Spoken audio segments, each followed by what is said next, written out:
أعوذ بالله من الشيطان الرجيم. بسم الله الرحمن الرحيم. وصلى الله على سيدنا محمد وعلى آله وصحبه أجمعين.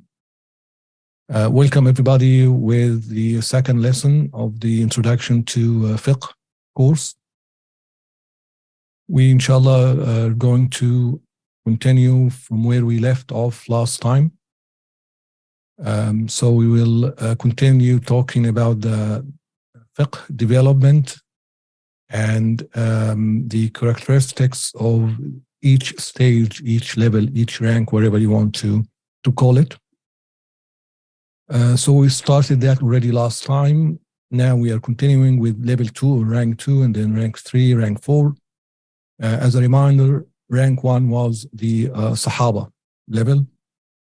Then we will, inshallah, start and talk about the Islamic literature and the huge manuscripts that we are, like huge amount of manuscripts we have about all sorts of things that Muslims have developed or written and contributed to scholarship in general. And I hope we will have a little bit of time to talk about some shocking like examples of falsification and fabrication of records and so on in the manuscripts by certain groups. So now starting with rank number 2, the Mujtahideen period. It starts from the beginning of the 2nd century, and basically that marks the passing away of the last Sahabi. So the end of the Sahaba rank, and it continues to the middle of the 4th century. Fiqh has defined body of knowledge, like as a ilm, flourished during this period. If you attended or watched the first lesson, you would have noticed that fiqh as a way of understanding of ahkam, rules, and making judgments and so on, existed from the Prophet's time. The Prophet, peace be upon him, taught that to the Sahaba, and the Sahaba applied it. So the existence of the knowledge and the ilm is something, and documenting it or converting it into a body of knowledge of a ilm that can be taught and passed on and developed and so on is different. Exactly like, for example, Quran Tajweed. The Tajweed rules, the Prophet, peace be upon him, was reciting in that way. The Sahaba was reciting that way, but there was no such thing as a Tajweed ilm at that time. So the issues or the subject of the ilm is there, exists. So the ilm exists, but like as a subject, but it hasn't yet developed into a body of knowledge as a ilm, or what we call ilm. The rules and the subjects are already there. This stage is basically just trying to combine all that, or digest all that, and basically grouping and categorizing it and so on and so forth. Okay. So some signs or some conditions for somebody to be called mujtahid, the absolute mujtahid, what we talked about or referred to last time. For instance, there have to be clear signs of remarkable abilities of memorization, sharpness, cleverness, and so on. Okay, he cannot be a dull person and basically be or claim to be a mujtahid and basically people recognize it. Right? He has to be known. So during his being a student and basically studying himself, he shows clear signs of excellence and abilities over other peers. Okay. Then abilities to understand the text in accordance with clear, solid, and non-contradicting rules of understanding. Again, there must be some rationale there, some rules, clear rules that anybody can accept, and within those rules, the person is like doing a process of rationale. So also there is this process has to be flawless process of the application of rules and rationale behind it. which basically this refers to ilm usul al-fiqh, as we'll go like in future lessons, inshallah, when we start talking about the fundamentals of fiqh, usul al-fiqh, you will find that the mind, how the mind of those fuqaha and those mujtahideen work. They have like a process in their mind, even if it is not written or wasn't written at the time, their thinking goes through certain process, which is very clear, and you can follow and see how that judgment was achieved. Also, they have to have like a jurist qualities by nature. Again, it's clear that they have that kind of ability and quality. They have to have extensive knowledge of Arabic language, Quran, Hadith, Isnad, not just the Hadith like in Bukhari, Muslim, or whatever. It's just the complete Isnad and the body of the Hadith as well, not just Isnad and forgetting about the body of the Hadith, because sometimes you have Hadith with a flawless Isnad, but the body of the Hadith is incorrect, right? And this is a problem that those who nowadays claim to be Hadith scholars and so on and so forth, they only focus on Isnad.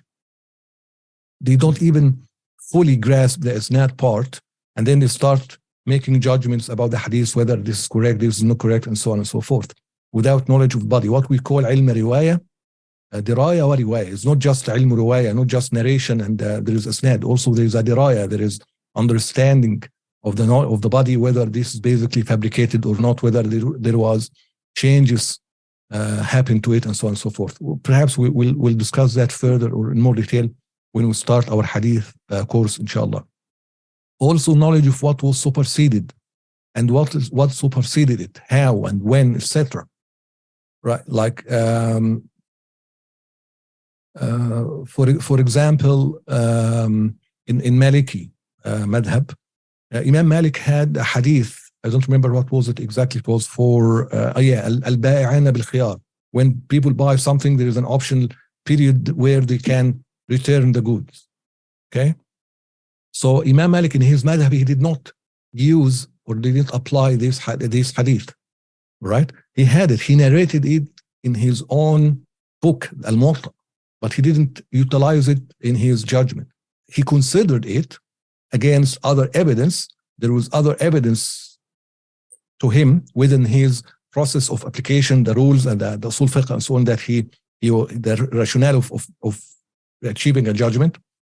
So he considered that hadith against the other evidence, and he dropped that hadith. He couldn't use it. He found that the other evidence is stronger. And then somebody asked him, you already have the hadith and the isnad looks sahih. Why you didn't apply it? You already know it, or you included it in your book.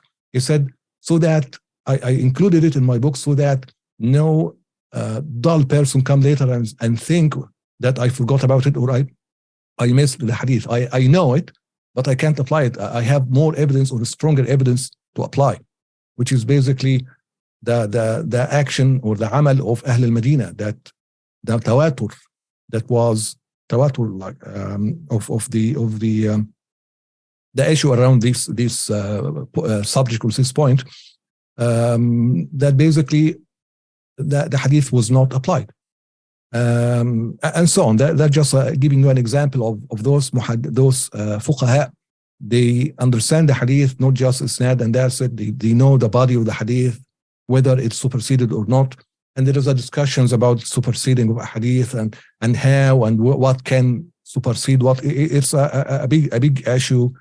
But at least there are clear rules within each madhab or each mujtahid mind, how it worked in order to reach that level of qualification.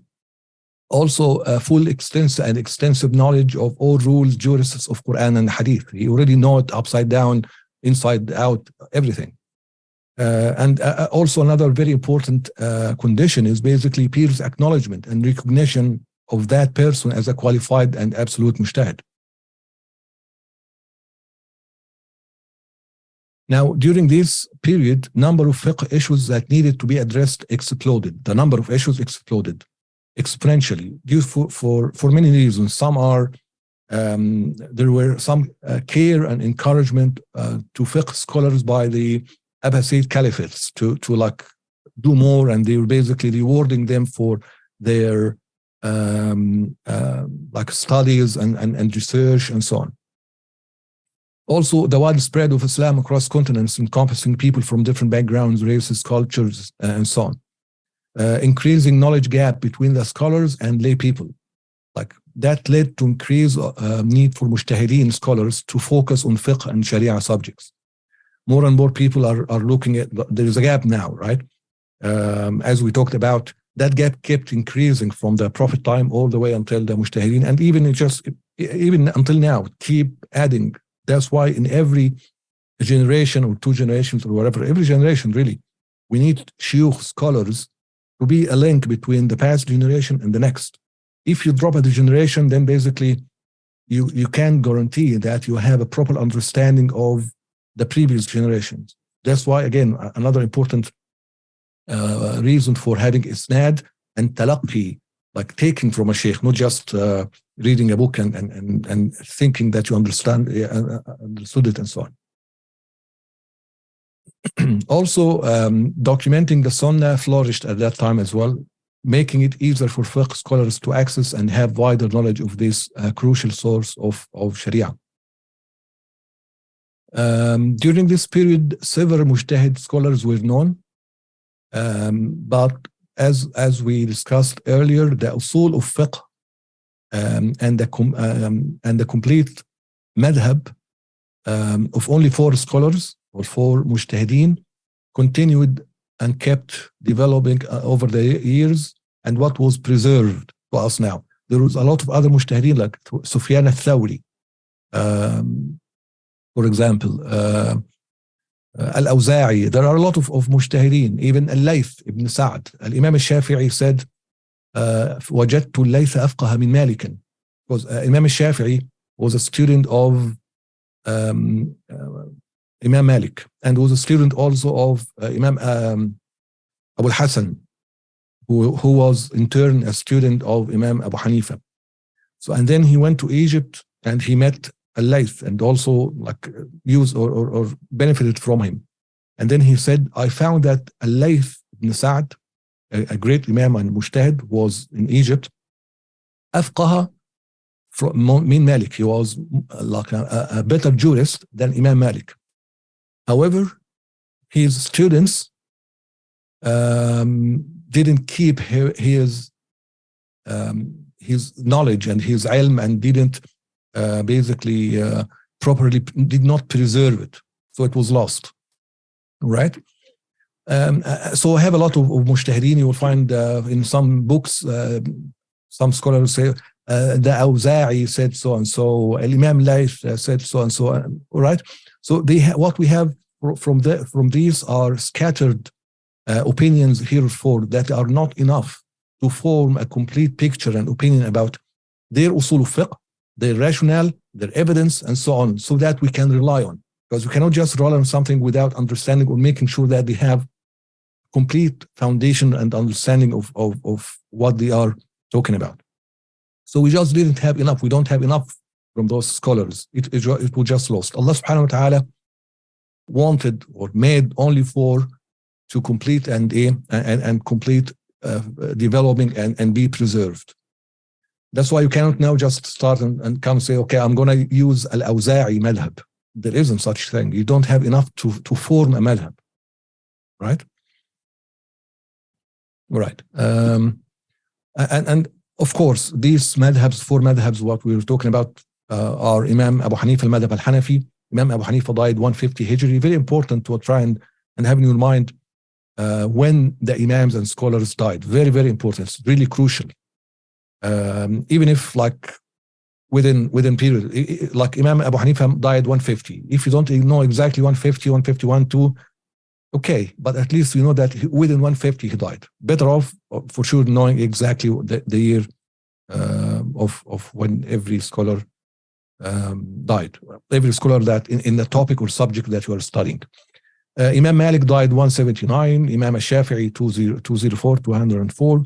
Imam Ahmad ibn Hanbal 241. Inshallah, we'll have a detailed look at the approach and the method and everything that all these madhabs we're basically using or utilizing. Now, that ends rank 2. Let's start with rank 3. Before we go on, any questions with rank 2?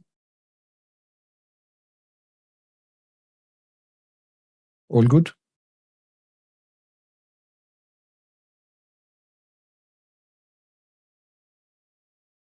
Okay. So during this period, first of all, it starts from the middle of the 4th century.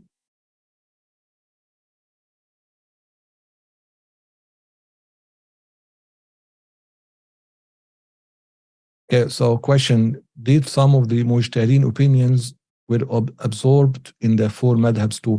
Of course, because like even the 4 madhabs themselves, as they develop, they take from each other. Like for example, in Abu Hanifa, when we say في المذهب الحنفي, مذهب أبو حنيفة, Imam Ibn Abdin says, if we couldn't find an opinion about some issue or subject in our madhab, we take from Maliki, because the Maliki is the closest to madhab Abu Hanifa, for example. So yeah, that is this very important point. We're going to talk about it.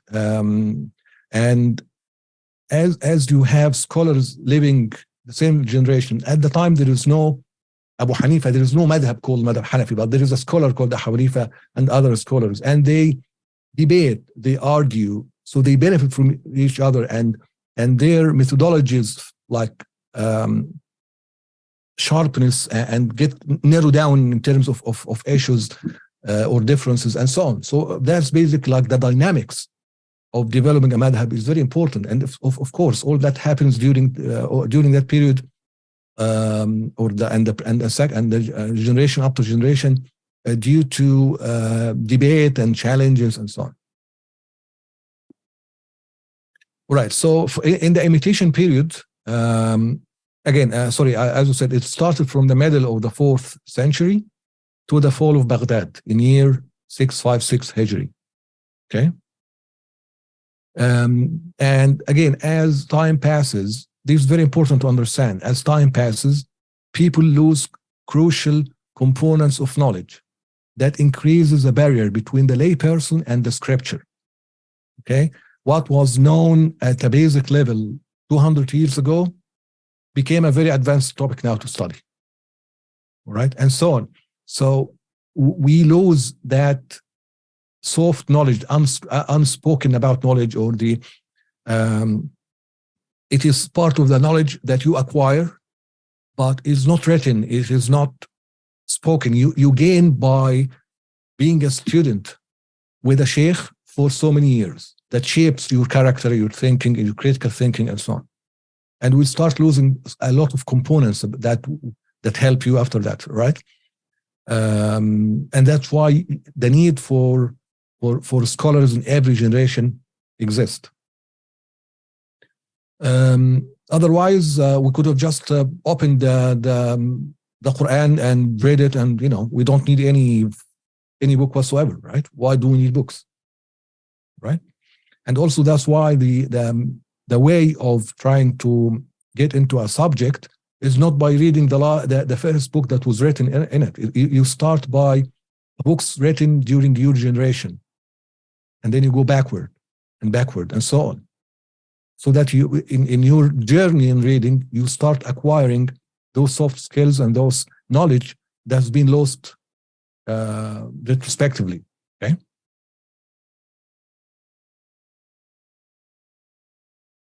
So during this imitation period, then this phenomenon was like more apparent, and the difference in the gap starts to be more and more like larger or greater.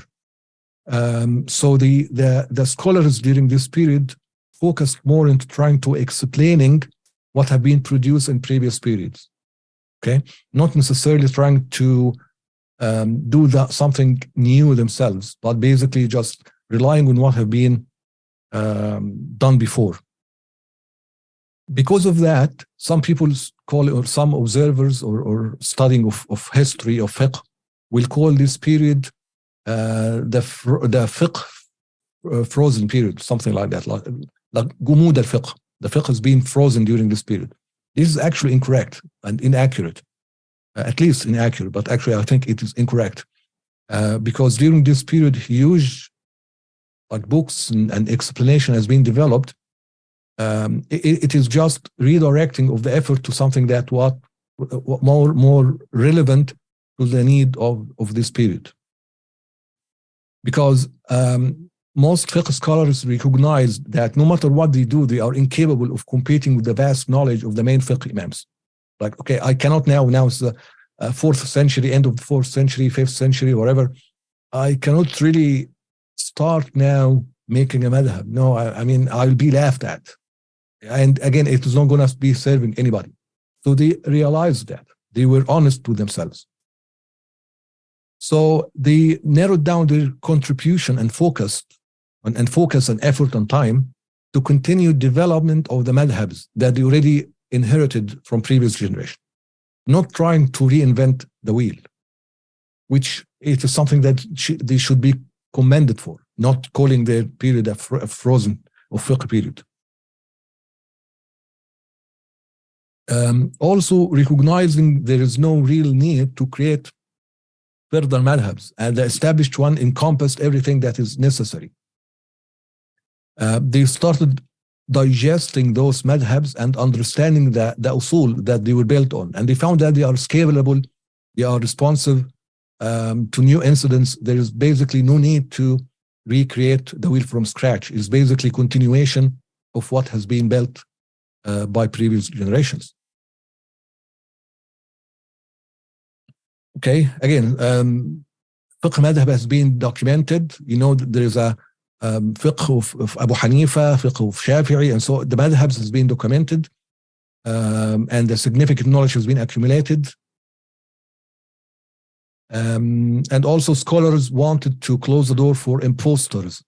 Imposters started to try and appear and say, okay, looking for their own period of, like, they wanted to be shown as scholars and start madhabs and basically trying to call themselves mujtahideen and so on. So the scholars wanted to close that door for against unqualified imposters, for sure.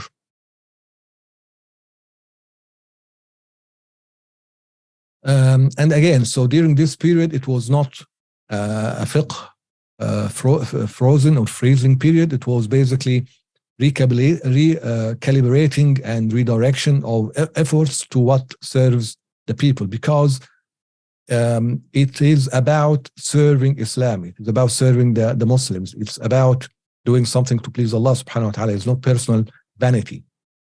It is not chasing my personal recognition. Okay, and that doesn't mean there wasn't some people, some scholars who chased their own recognition.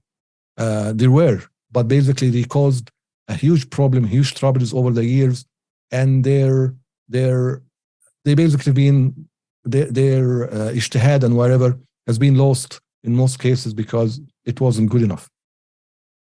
And again, Ibn Taymiyyah as an example, or maybe his main target, especially at the beginning of his like career as a scholar, was basically trying to be a chief of other scholars. He wanted to reinvent the wheel, basically. Imam al-Shafi'i used to say, I wish this knowledge will pass on to serve and help Muslims, and my name will be forgotten. So basically, that was how these kibar mujtahideen, the great scholars and mujtahideen, acted. And that was what motivates them. They want to serve, even without being acknowledged or recognized, because we know that recognition is for Allah, by Allah subhanahu wa ta'ala, not by people. Some of the major achievements of this period include the explanation or explaining and providing reasoning for the judgments and rules that have been established before. So in the previous, like in Fiqh Abu Hanifa, for example, there were sometimes you will find like a judgment or a hukm said about something, but the supporting of how that was achieved or the evidence needs a little bit of clarification of background research and so on like that. So their research was basically to beef up those kind of loopholes, if you would call them, or something where it is not clear to that generation how it was achieved and so on. So basically trying to provide more explanation, research how that was achieved and why, and looking at the other evidence and looking at whether that initial judgment stands now, giving the change of circumstances, giving a new evidence or a hadith. You start thinking, did the Imam knew about that hadith or not, and if he knew, what his opinion would have been, and so on and so forth. So there was no frozen on opinion. Even sometimes we find opinions changed during the madhab because of those very research that have been taken by the scholars.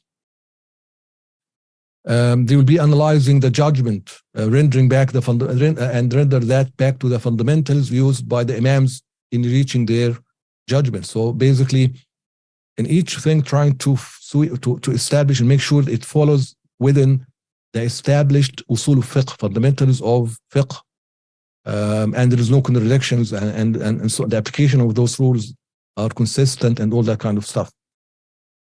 They will also do analyzing evidence pertaining to judgments attributable to the imams and weighing evidence relied upon to select the most accurate fatwa, because sometimes within the same madhab they accumulated different opinions with the same subject or same issue, right? Now they want to choose between these, weigh the evidence between this and this and that, and start trying and establish or use or select one opinion that will be the fatwa, what we call al-mu'tamad or al-fatwa in al-madhab.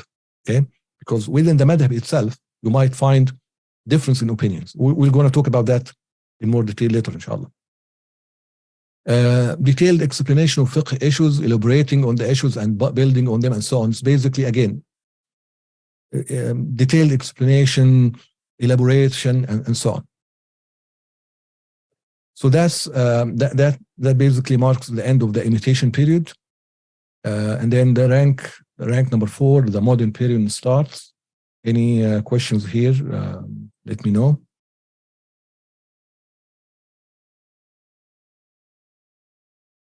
All right. So this modern period is not very modern. It actually starts from the fall of Baghdad, 656. Remember, we have the previous period, the imitation period or the imitation rank, from the middle of the 4th century to middle of the 7th century, basically the fall of Baghdad. And then from that date onwards, this is basically like a modern period. Of course, the very last period of that modern period is a contemporaneous period that we are currently in. So the output of the previous generation was monumental. So scholars in this period focused on simplification and summarization to ensure that students are able to digest and easily memorize the subjects. So you can see like a huge development, and then basically like elaboration is required, but then elaboration becomes too overwhelming for the next generation. So scholars try to simplify it, and then it becomes very simplified. So start to explanation again, to like explain it again in a modern way, and so on. Those cycles are necessary and important. And basically this dynamic happened naturally just by scholars focusing on what is this period requires. Okay. How can I help my students understand this topic and subject, fully digested, be capable of like handling it themselves and passing it on to the next generation? This is the focus.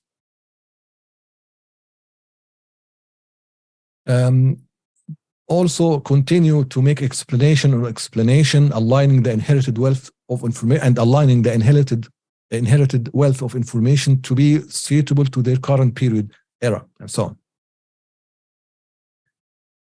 on. During this period, several scholars declared themselves as mujtahideen, like absolute mujtahid, Some of them were accepted by peers and others were challenged. So, for example, like Imam Taqiyuddin al-Subki, this was absolute mujtahid. Everybody agrees. Nobody like can argue with that. He is absolute mujtahid. Imam, there are a few names I like escapes my mind now, but there were a few scholars who basically reached that level. Who was that Imam? I think it was Ibn Daqiq al-Eid. He used to say, I am not imitating a Shafi'i, but my ijtihad matched his. So I don't know. I basically do my ijtihad and got to the opinion, and then it matches the Shafi'i. So I'm not imitating him. I'm just basically, that's my thinking. My thinking and rationale aligns with him, like very to a great extent to that basically my opinion is exactly his, and so on. Others claimed that, but basically were not recognized by their peers, and therefore they weren't really mujtahideen, absolute mujtahideen. But of course, there are many or more who have been mujtahideen in madhab, not absolute mujtahid. So again, extremely few absolute mujtahideen and a few mujtahid of madhabs. So mujtahid of madhab is a lower rank from absolute mujtahid. So that's why there were more mujtahideen of madhab than absolute mujtahid. And even those absolute mujtahideen, like they are absolute mujtahideen, they are capable of doing a madhab themselves, but they didn't do that. They saw the benefit to the ummah by actually serving one of the madhabs already established, not trying and basically starting something from scratch. So strengthen that madhab. Anything that doesn't make sense, for example, they will take off, they will change. It's basically development after development after development of that same madhab, building on the knowledge and building on the development rather than starting something that requires further enhancement, right? It's basically making the madhab more bulletproof, recognizing any loopholes and basically getting rid of it, beefing up the evidence, making sure it's consistent. If there are inconsistencies, try to reformulate the issues in order to make sure that they are consistent with the evidence, and so on. Looking at any new evidence, like what have been known and recognized and established, and so on. And we talked about that. I think you got the idea. Okay, so again, not starting from scratch. They are basically will serve a madhab, and not starting something of, because anything that you're going to start, even if it is a great madhab, it will be like at a level that requires hundreds of years of future generations just to make it as good, as coherent as one of the four madhabs. So why should I do that? I'll be wasting my time and wasting generation after generations trying to do something that is never going to be coming close to what has already been established. And I think by that point now you start to realize and recognize that the madhabs, or four madhabs, is not just an opinion of one imam. We're going to talk about that. Also, during this period, they developed certified fatwa books of madhabs. There are mu'tamad. And some of you may know, some may be surprised to learn that Napoleon developed the French civil code based on the Maliki madhab. So the mu'tamad of madhab, of Maliki madhab, that what was used by Napoleon to basically do the civil law, his civil law, which he applied, and then basically all the other countries starting to use. But basically it's originated from Sharia, from Maliki madhab and their usul. Also during this period there were like a consolidation of fiqh into local laws. Okay, what was called the Majalla, Majallat al-Ahkam al-Adliya, or al-Majalla for short, which was basically developed and ratified by the Ottoman Empire. After that, there were a development of civil codes of different countries. So let's talk a little bit more about the Majalla here. Before the Majalla, and again, because there were so many fiqh books here or there, judges were basically referring to fiqh books in order to render their judgments, which makes sense. The fiqh books were basically the law. Okay. So this led to inconsistencies, since different judgment would result from the different opinions between madhabs, and between even within one madhab, you might have different opinions. Even if a scholar came later and said the fatwa or the mu'tamad al-madhab, the most recognized, or the after weighing the evidence, this is our madhab, the other opinions existed, which opened the door for judges to basically pick and choose and cherry pick in whatever they want. And basically, again, when you have something like that with corrupted judges, what will happen? They will take advantage of that and render favoring judgments to some parties over another for unjust reasons. They like that party more, that party was more polite to me, maybe favors, like quid pro quo. I do something for you now, I scratch your back, you scratch my back later, stuff like that. So basically, corrupted judges started to take advantage of the situation. Before that, there weren't, because there weren't many corrupted judges, right? وَيْلٌ لِقَادِ الْأَرْضِ مِنْ قَادِ السَّمَاءِ. They knew that. They basically have taqwa. So that taqwa started to lessen. So more corrupted judges started to become like, or more judges started more and more become corrupted judges, and so on. So when that happened, the Ottoman Caliphate or the empire realized the situation and recognized the necessity to codify a consistent rules of fiqh to ensure justice is met, and there is a consistency in rules, in ahkam. So a committee was formed to write the legal framework and the law that would be applicable to all regions under the Ottoman Empire. And this was based on Imam's Ibn Abdin work. Ibn Abdin is a lot like Khatimat al-Muhaqqiqin in Madhab al-Hanafi, like the main scholar who basically researched all opinions of Madhab al-Hanafi and compared them and took the weighing the evidence, and like his work, Hashiyat ibn Abdin, is the greatest work during that period for sure, for Madhab al-Hanafi. And this was the basis where that committee that was formed by the ruler at the time, the caliphate by the time, to establish the Majalla. And this is basically how the Majalla was created and came to light.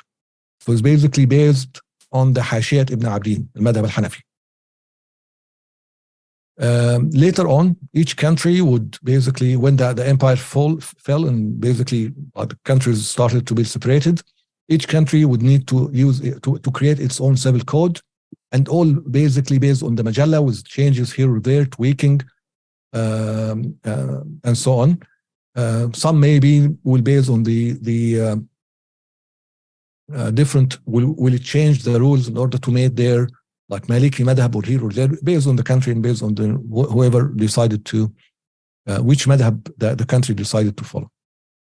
But of course, the madhab al-Hanafi was the majority of countries following it because of that, because it is basically the Majalla, which was what would like the rule at the time for all the countries at the time of the Ottoman Empire and so on. Again, all was based on Sharia, especially in the Usul, but there were very, very few exceptions in some countries with some secondary ruling, not the Usul, the main Usul, but for example, preventing polygamy, marriage in Tunisian code. Again, preventing it if you like, it is not in a way that saying it is haram. No, it's just basically it's mubah, and as a ruler, I have the power to limit the mubah, the halal. Okay, so again, it's not ideal perhaps, but it's not kufr. Okay, so just make sure like you understand that. Also, some inheritance laws in the Iraqi code and so on. So they will do their own ijtihad. They will not use what established and the opinion of Sharia there. They will basically do something else, but it's very, very minor issues here and there in some countries. Right. All the work of, like during this period, you will notice that the work of all those great scholars over centuries has laid the foundation for this modern era to advance the fiqh studies and continue development it within clear guidelines and safeguards that ensure adherence to the Sharia. So basically, it's a complete building on what has been established before and so on. I mean, after this discussion, we have also to recognize that there is always going to be a need for mujtahideen. The ijtihad door is never fully closed. It just like narrows down or start very, not widely open, start to be very, very unwidely opened because it requires very high level standards and credentials.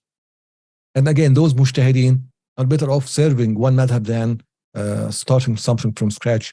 Again, because it will require, after establishing a new madhab, for example, you would require hundreds of years, if not hundreds of years, in order to develop it fully.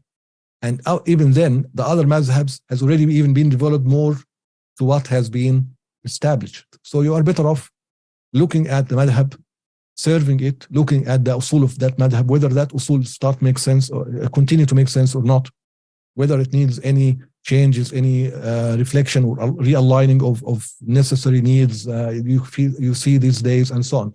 Discuss within the other scholars adhering to that madhab, debate, challenge each other, come up with something that everybody agrees on or the majority agrees on, and so on. This is a process. Okay. So again, it is now very clear to you that each madhab is not just an opinion of one man. When you say Hanafi, that doesn't mean this madhab is the opinion of Abu Hanifa. No. There are many, many, many issues has been arisen after Abu Hanifa has passed, right? It is not that.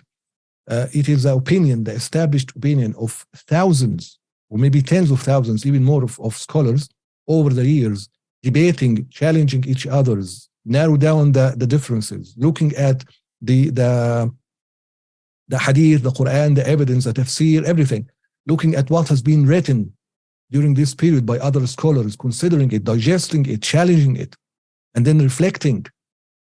It's a very rigorous process of it is not one-man show. It is the ummah. It is an effort by the entire ummah, not just one man.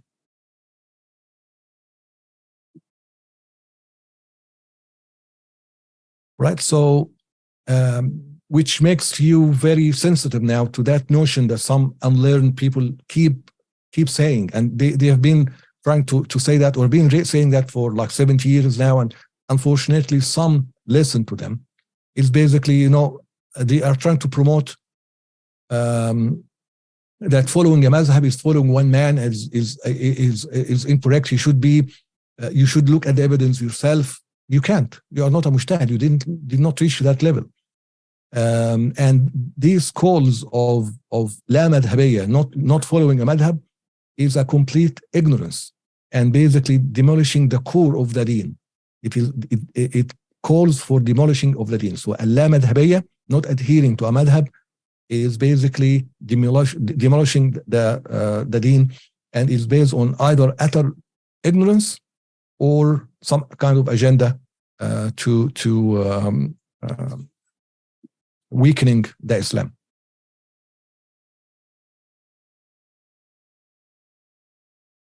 I can see I missed a few questions here. I'm going to look at them shortly, inshallah. So anyway, so this basically starts clear now. And the irony of that, those people, is basically they say, how can you follow madhab al-Hanafi? You are basically imitating one. You are following a man. But then they ask you, or you expect you to follow certain other individuals who cannot be even qualified as fiqh students, let alone fiqh scholars.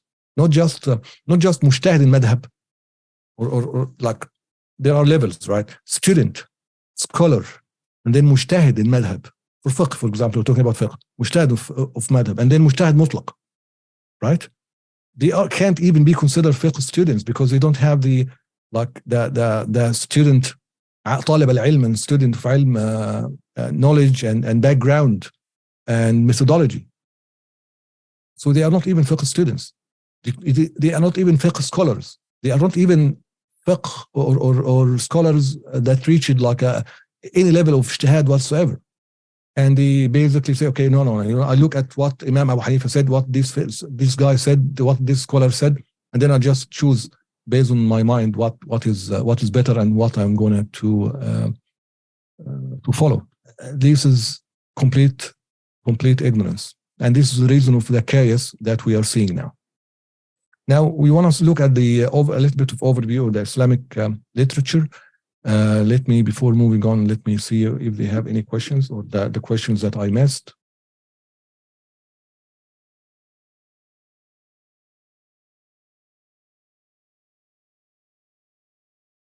Which period do the muhaqqiqeen fall in? The muhaqqiqeen in the modern period generally, mostly. They are earlier muhaqqiqeen and they're later muhaqqiqeen. Muhaqqiqeen in general, they will fall under after the rank 2, after basically the mujtahideen period. But there are different levels of muhaqqiqeen. So for example, in Madhab al-Shafi'i, you have Imam al-Nawawi, who is muhaqqiq, and he died in the 7th century. But then there are other muhaqqiqeen that came after him, like more modern muhaqqiqeen, for example, right? So there are different muhaqqiqeen. And remember when we talked like very, very earlier on in the previous lesson, there were also only the breakdown we started off was 3 levels. Okay. So that 3rd level, actually here we divided it into 2, more or less, right?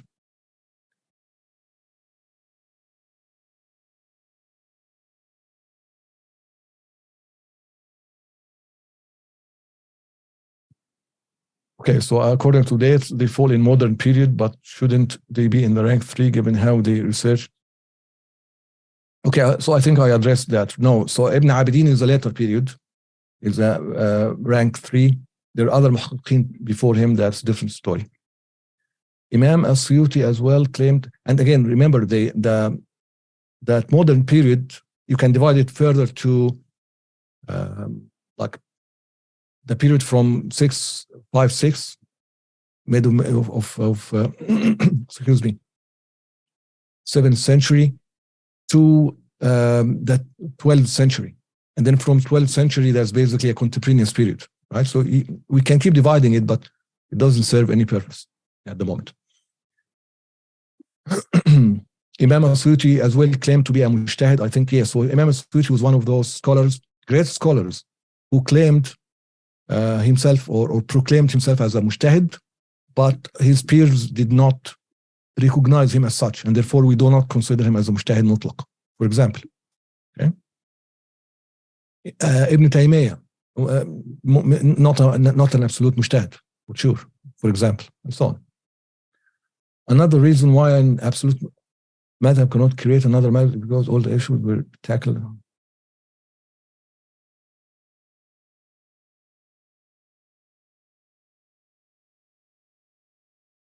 Okay, so I'm not sure, is that a question or what are you saying? Another reason why an absolute madhab cannot create another madhab is because all the issues were tackled. There are not enough issues for him to build on a whole madhab independently.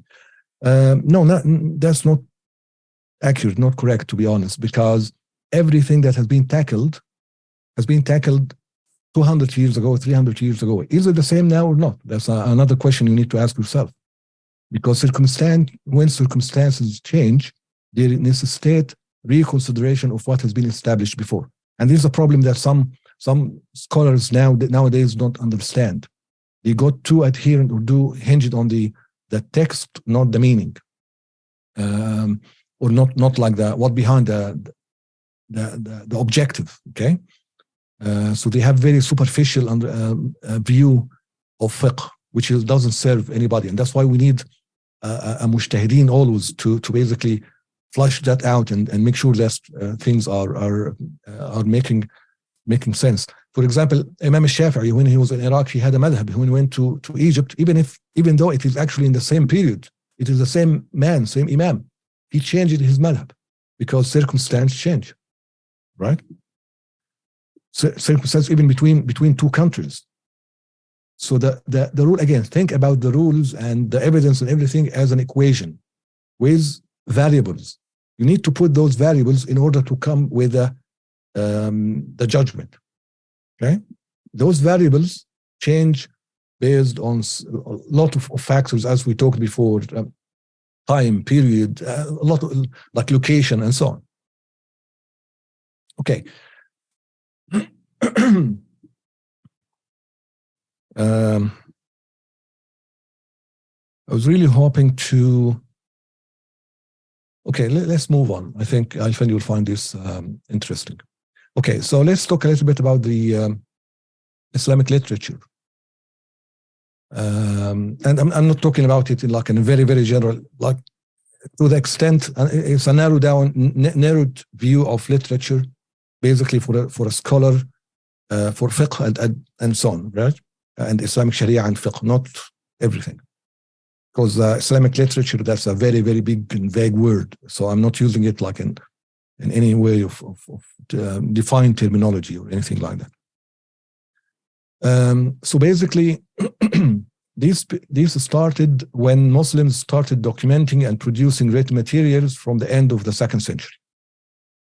The core and very center of Muslim civilization is the Quran and Sunnah. This is very clear to anybody. So, for example, the way the letters developed, like how Muslims write now, or even used to write before, it was changed to serve the Quran, adding dots, adding vowels, adding whatever the scholars invented. It was basically established and invented. The objective was to serve the Quran and the Sunnah. Okay, and Nahu, the grammar of how was like developed and documented, again, to serve Quran so that people can read Quran properly and understand it. The Arabic calligraphy, how it was written, as we said, everything was basically just to serve the Quran and Sunnah.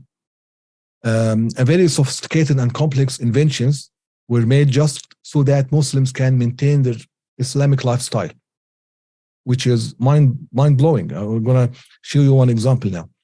The scripture, Quran and Sunnah, is a text. Proper understanding of that text and keeping that understanding in the written and oral forms were the means by which the literature were kept and the civilization progressed. So the isnad, right, making sure there is a isnad of everything, oral and written.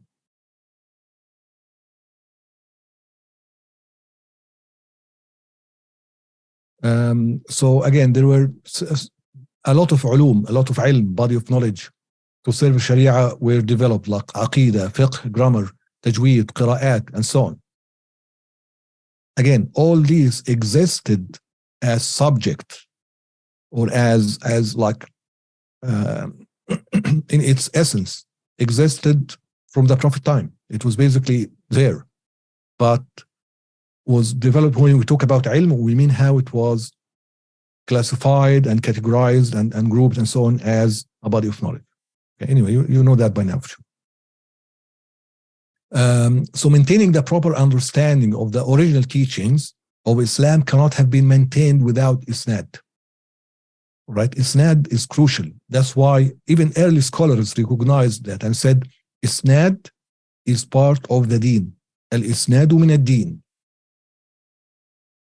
So any group of people coming now claiming to be scholars, claiming to be fuqaha, claiming to be so and so, and they don't have isnad, they are basically useless. You cannot use them. They are hurting the deen and demolishing the deen, not serving it. So the rigorous and strict methodologies developed by scholars to ensure the authenticity of the transmitted text is unmatched. So they had a very, very careful and rigorous and strict way of keeping track and making sure that what passes on generation after generation in a written form and in oral form is consistent, coherent. They ranked it, for example, in terms of the hadith. They gave it ranks, sahih, da'if, hasan, and so on, all the different ranks to give you like an indication the level of which you may rely on that text to establish or reach a conclusion or a hukm or a judgment or whatever. Okay? And this authenticity was unmatched. Like, they cannot just find a book, manuscript, and they take it. Oh, I found a book like of a scholar 300 years ago died, and basically I'm going to rely on it as is. There is nothing like that. You have to make sure, right, how it reached me, where it started. Is it really what it claims to be? Even if it is from that scholar, is it correct or not? I have to validate it and verify it against other established evidence about the Quran, the Sunnah, what was mutawatir, al-ijma', the consensus among Muslims. If something goes against that, I start raising a question mark. No, that's basically incorrect. It could be a mistake by the scholar. It could be added by somebody who's trying to manipulate or fabricate the records and so on. Compare that to like anybody else where, for example, they rely on a book. There is no isnad, no continuous isnad, nothing, and basically say, okay, this is, assume, for example, we found a book saying the Prophet said so and so and so, and we don't know where it came from, how it was written, who wrote it, or anything like that. It even it has a anonymous, anonymous name, or even it has a name or whatever. Can we rely on it? Of course we can't. We cannot rely on it. We maybe we use it as interesting thing that, like a novel, we read it, but do we rely on it in order to establish aqidah or establish our fiqh or anything? No, absolutely not. Okay. Wahhabis and Salafis are doing that. They are using books and stuff that has like no validity whatsoever and start using it, or even hadith and so on, which has da'if isnad or da'if matn, and rely on it for aqidah as established fact.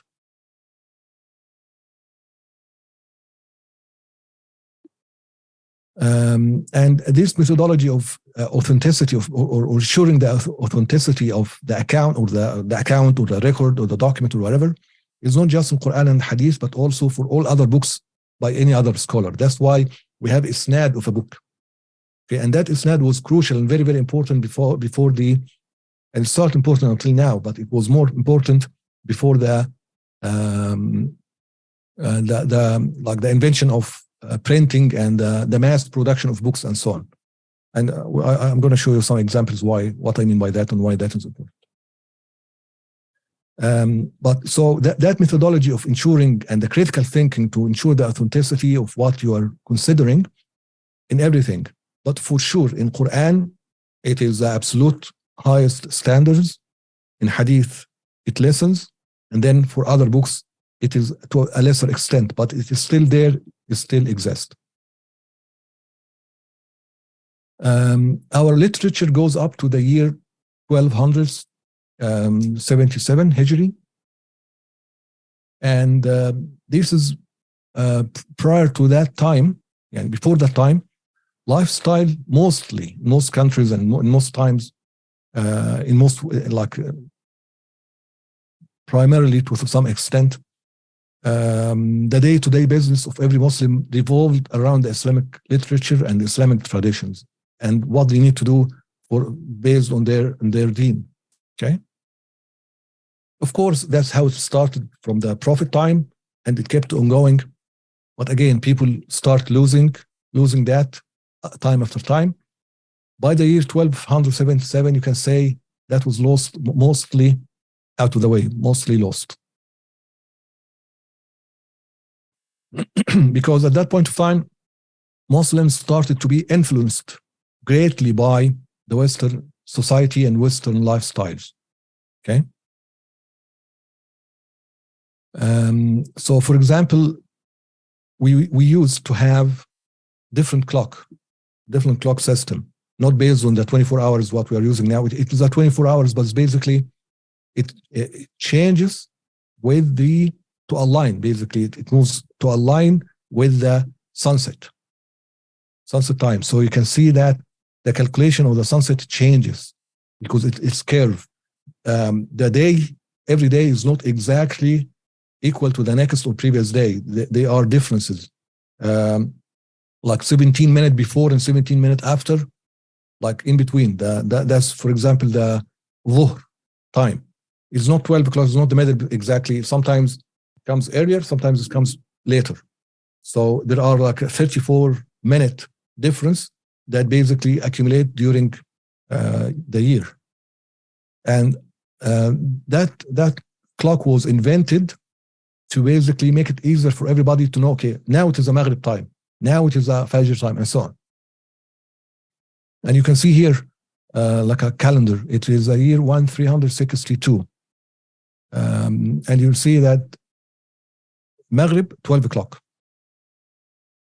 And based on that time, basically it doesn't change. It's always 12 o'clock. It will be calculated automatically based on that clock in order to maintain the lifestyle of Muslims, because they used to wake up at Fajr or before Fajr to prepare for Fajr, and then go to their day-to-day business or work and so on. And then at the end, they will pray Maghrib, pray Isha, go to sleep, and so on. So their lifestyle revolved around the prayers, maintaining the prayers. So everybody was praying. When socks started to appear and been invented, they would call anybody who wears socks fasiq or kafir. He kafir. Not like in a like kafir, fully kafir, but basically that he's done a great mistake, a great problem. Why?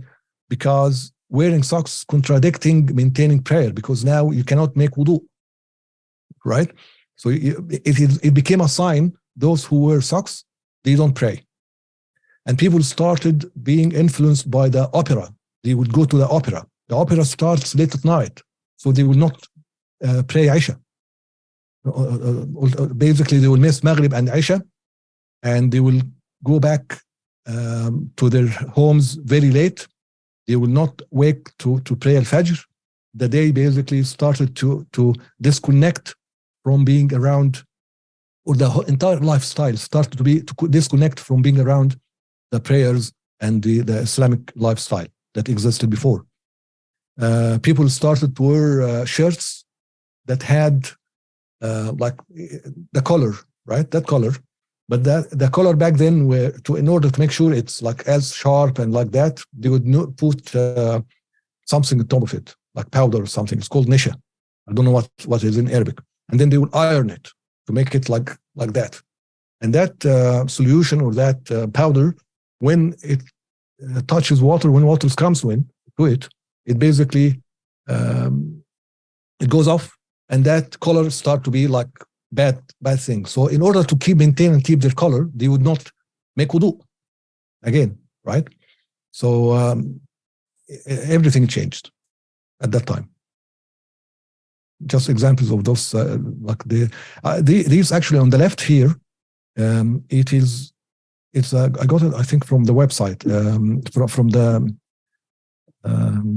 from the net. I think it's in a European country. I'm not sure which country it is. It is based on that sunset clock. That's غروبية, ساعة الغروبية. But for sure, it's not necessarily made for Muslims. It's just based on that concept. Right. So we have an extremely rich tradition, millions and millions of manuscripts. Converting these manuscripts to books that can be like easily accessible to us now, it is a super tedious task.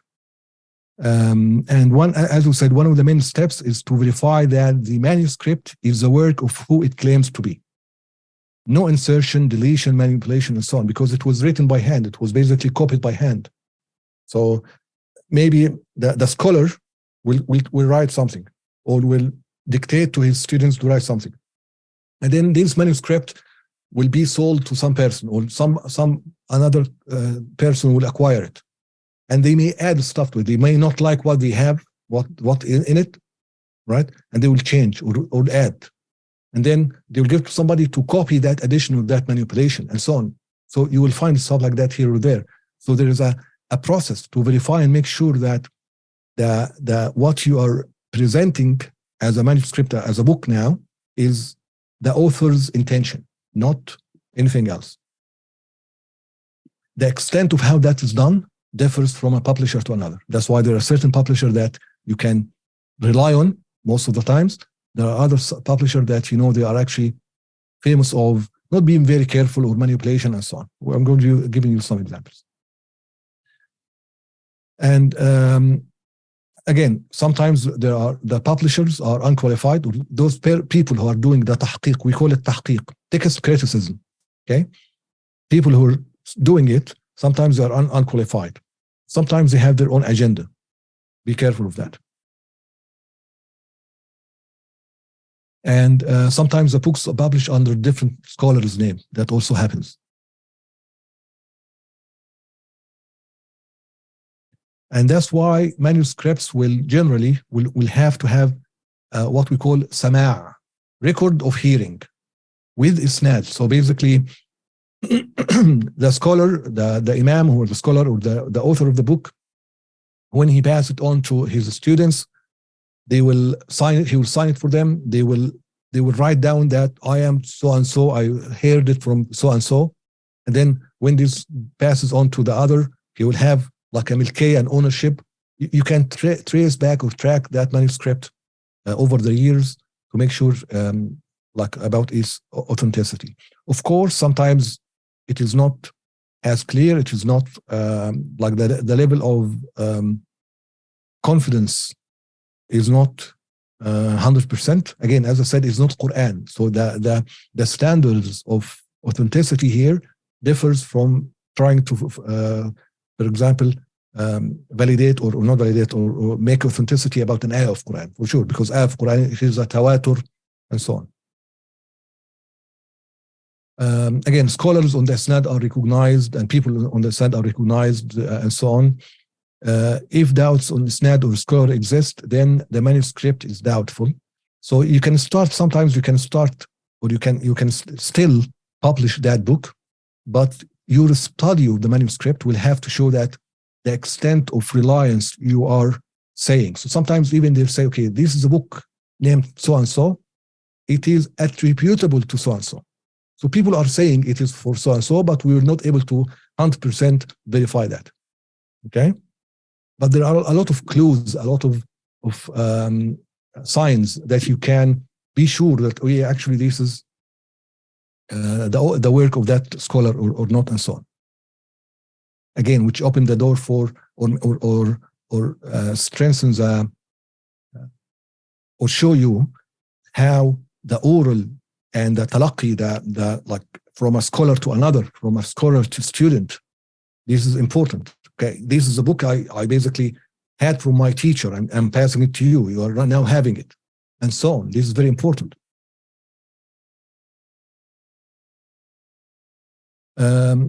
Of course, several other means to ensure validity of the manuscripts are employed. This is not text criticism course, so I cannot delve much into it. But basically, I'm just giving you a flavor of what is there. There are like usually different copies of the manuscripts, or the book is different manuscripts or different copies of the book is gathered and compared. Differences are documented. You can see, okay, in this copy there is an addition of this letter, there is addition of this word, there is not that word, and so on. And when there are severe contradictions, then that raises a big question that you have as an author, or sorry, as a publisher, or as a text criticism professional. You have to show that and tell the reader that you cannot hide this information if you are honest. But again, as we're going to see, not everybody does that. But generally, by that process, manipulation and fabrication can be detected. For example, the fabrication that the Mugassima al-Hashwiya corporealists made to the book al-Ibana by Imam al-Azhari. We identified so many of those fabrication by referring back to Imam ibn Asakir's book. He has a book, Imam ibn Asakir, where he included like large portions of al-Ibana, the book of al-Ibana.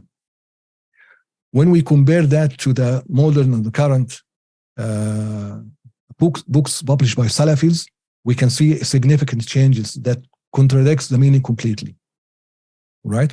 that can be identified. Also, Kitab al-Ibana, by the way, is it is one of the first books that the Imam al-Ash'ari written, not the last. They are, I think I'm sure you heard that fabrication, that lie. They keep saying it to the extent that everybody it became too common, too famous. It is a lie, but start to become like a reality. That Imam al-Ash'ari wrote al-Ibana. It was one of his, or the last book that he written, and he based on that book, you can see that he has changed his aqidah. This is basically a complete lie. There's nothing like that. The Ibana book is actually one of his first, and also what we have now, we have detected and identified so many fabrications and additions and so on. And again, we were able to detect it by referring to other books more that were established, like earlier scholars, by other manuscripts and so on. I think we covered that, like making sure there is a isnad and so on. So, I mean, we have alluded also to that as well. The contemporaneous readers, or the reader, faces barriers to connect with the literature and have a proper understanding, because again, lost the overall and holistic perspective and the underlying theories of each body of knowledge. Like a contemporaneous reader who just like assume you are go to the bookstore, get the book of al-Bukhari or any book and start reading. You are not connected to the text. You have to realize that, because you have lost so many of the perspective and the theories that underline that body of knowledge. You don't have that. The only way you are able to obtain that is by being a student with a teacher, and that teacher had a teacher with a teacher, and a teacher all the way to the Prophet, peace be upon him. There is a complete isnad. This is the only way to make sure that you have that understanding, or that perspective, which would allow you then to start connecting with the text you are reading. Again, that was basically like known and common. They didn't even write about it because everybody knows it. Terminologies and stuff like that. Now you lost that. You don't know it. You have to learn it first before delving into that book. Also, lack of understanding of the necessary knowledge in the body, in the body that serves a proper understanding. I think there are some typos here, but what I mean by that is you have to know to fully be aware of there are serving body of knowledge, body of knowledge that are serving, like Nahu, for example, the linguistics subject, Nahu, Sarf, and so on, Balagha, and so on. All these topics you need to be fully aware of before reading Quran. Otherwise, you cannot claim to be Mufassir, for example, and so on. So there are serving body of knowledge, what we call ulum al-ala, tools that you have to excel in and acquire before moving on to the objective body of knowledge, like the fiqh, for example. Fiqh is an objective. You learn fiqh in order to reach a certain objective. Arabic, you learn Arabic in order to understand the Sharia, be able to move to the second, other subjects, and so on. These are necessary for proper understanding and is not included in the written form, but is kept through the oral tradition from sheikh to the student, as I said. And this is basically makes the difference clear between a literate person and or informed person against a scholar. Somebody who may be muthaqqaf, informed. He read a lot of books, but we cannot call him a scholar because he is unable to connect with what he read and in a meaningful way be able to build on them in order to reach a certain conclusion that is consistent with the Sharia and so on. And that's why, excuse me, you will see in the TV now a lot of people, he is, I don't know, professor of accounting or anything, or he is actually an engineer. Sheikh Mustafa al-Adawi, one of the Wahhabi and Salafi Sheikh. He is an engineer. He did not teach. He had no teachers. He just read books. And that's why we have a chaos of a lot of weak or strange and weird opinions that he keeps saying here and there. Total chaos. So that's different. That's the difference between an informed person and a scholar. And that's why we say we do not consider these people scholars, because they didn't took the knowledge, the proper knowledge and the ilm in a methodical way that ensures their consistency and their conclusions are adherent with the evidence. And that's why they have so many contradictions and so on. Now, I'm not sure if we don't have enough time to complete this section, but I'm going to give you like a flavor so that you know what, like, build on what we talked about the manuscripts.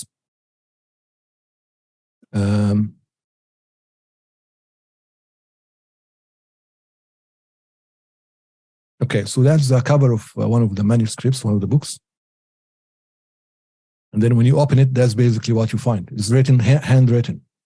And there are so many notes here. Of course, this is basically added as a part of the categorizing it in the shelves and so on in the library where it preserves this manuscript.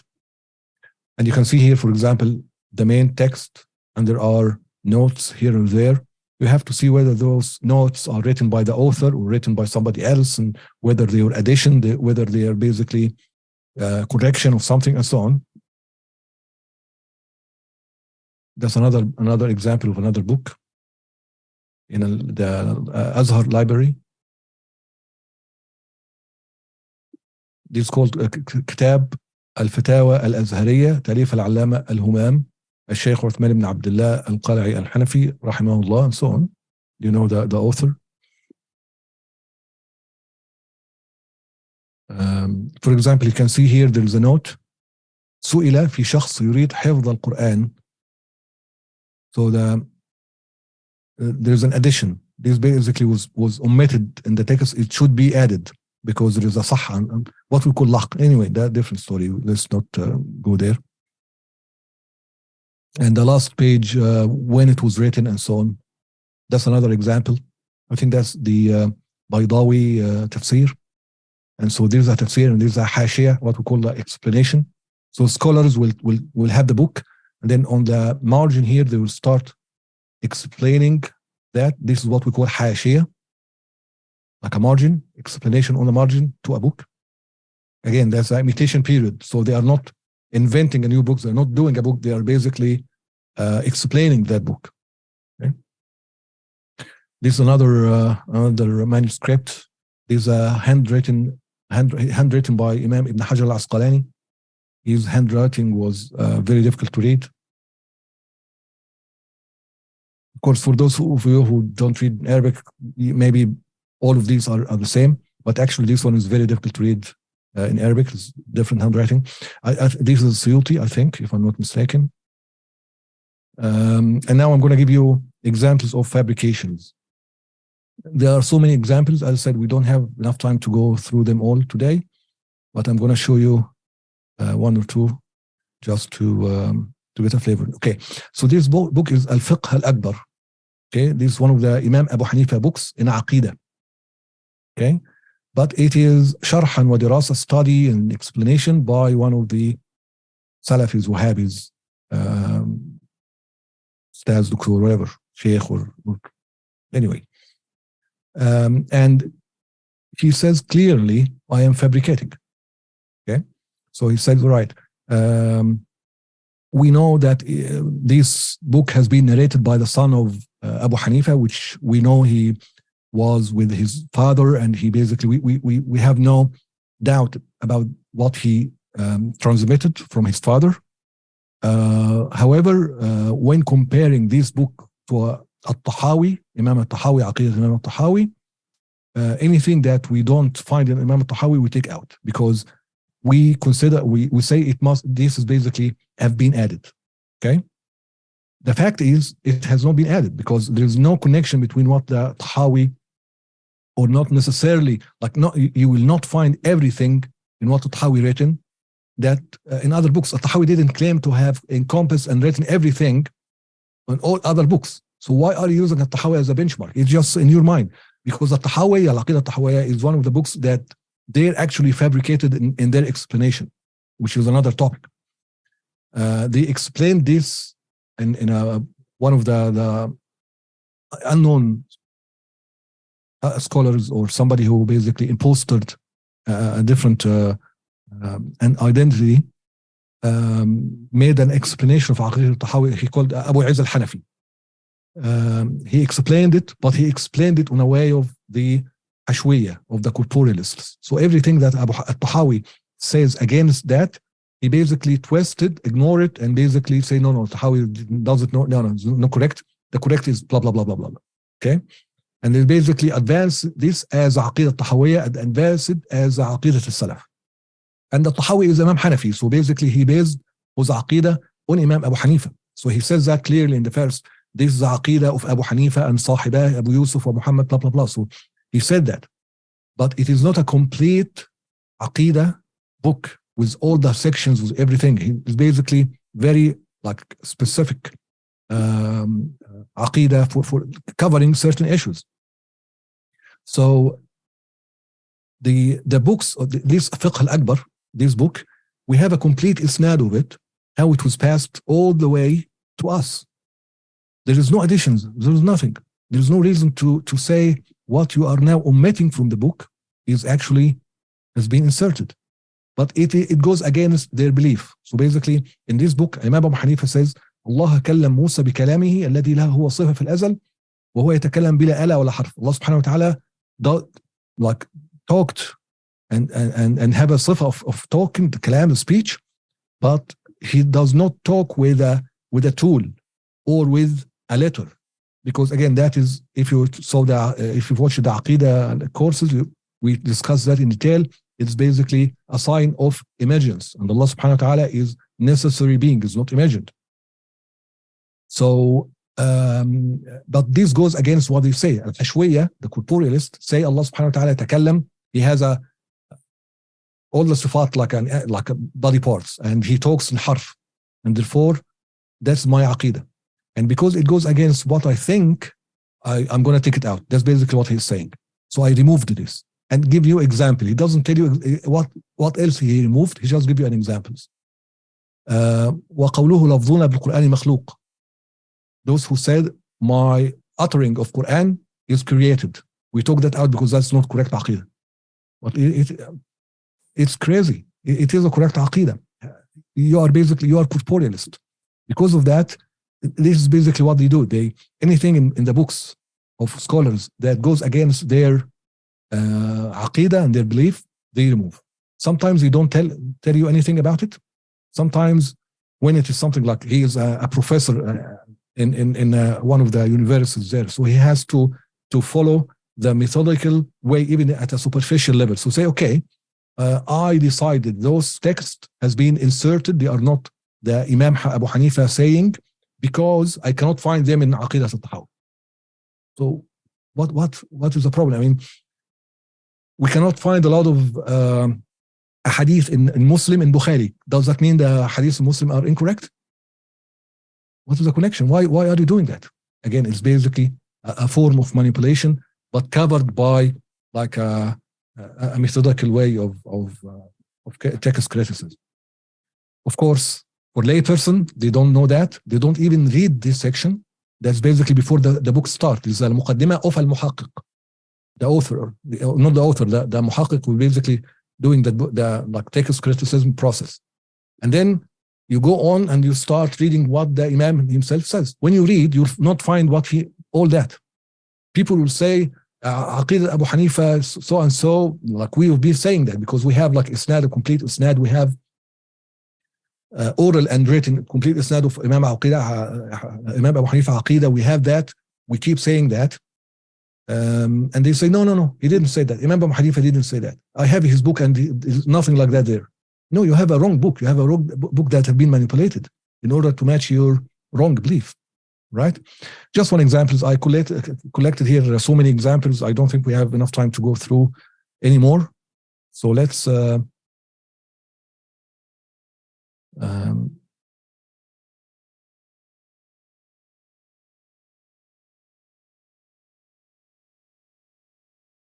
Here, for example, he's trying to. There are other books. There are five main books of Imam Abu Hanifa: Al-Alim wal-Muta'allim, Al-Wasiyya, Al-Fiqh al-Akbar, Al-Fiqh al-Awsat, and so on. So many books, five basically. Those are the core based on which Imam al-Maturidi collated the like gathered and basically classified and documented the Aqidah of Abu Hanifa. Okay, and then that was passed on generation after generation. Now, so Imam al-Maturidiyya are basically Hanafiya. Those are the Aqidah of Abu Hanifa, Imam Abu Hanifa. So he's saying, and those books have what he doesn't like. So he's trying to undermine the authenticity of these books. What does he say? He says, yeah, we cannot verify those books are for Imam Abu Hanifa because they are basically written by his students. And what has been said by even by that and this and that scholars. Which is, yeah, right, because during that period of time, scholars would not write themselves. They would dictate to their students. That has how the majority of books has been written, dictating to their students. So yeah, he didn't write it by his own hand. That doesn't mean what has been written by his students is not his saying. He's basically dictating to them. Everybody is writing the same. Many manuscripts from different writers has the same text. So it's basically like, again, a far-fetched way of trying to manipulate and get out of established and authentic books of Imam Abu Hanifa. Okay? And these are actually the academic of them. They do that. Start thinking of the unacademic way of not doing it. Like, I'm going to show you some examples, people just changing and saying nothing whatsoever, not mentioning anything. All right, so let's stop here and continue, inshallah, from next time. Any questions?